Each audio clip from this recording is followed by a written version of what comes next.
हाट gaming channel को subscribe करें।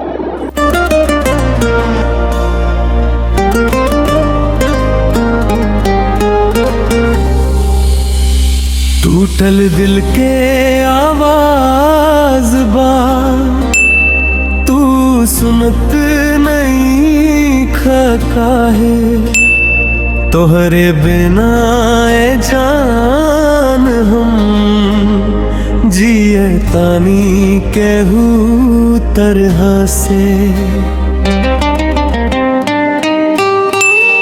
आँखियन में नीर बा दिल में बस तोहार नाम तू छोड़ के गईलू जब से सुना लागे संसार।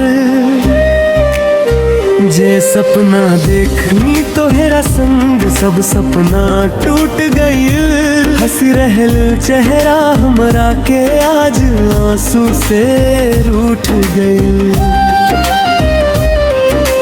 रात भर तोहार याद में नींद ना आवे हो दिल पूछे बार बार तू काहे दूर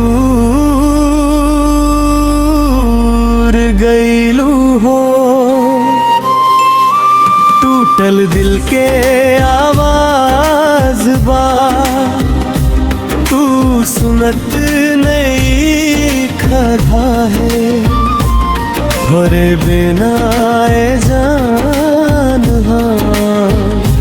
जिए तानी केहू तरह से।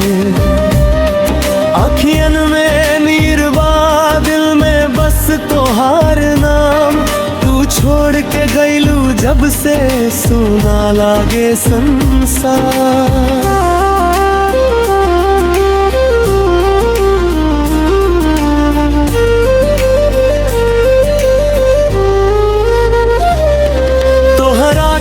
अपना मान के सब कुछ दे देहनी प्यार के बदले दर्द मिलल फिर भी तोहरा चाहनी।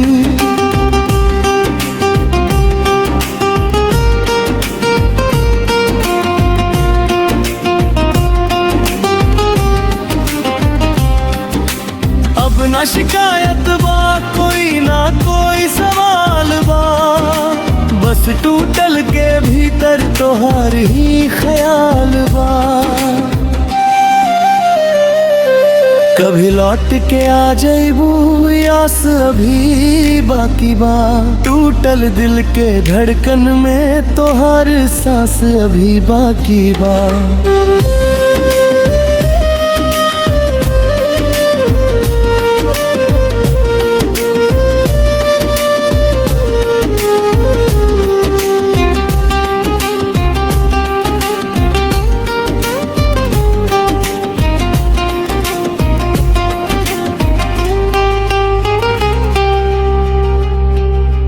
हाट गेमिंग चैनल को सब्सक्राइब करें।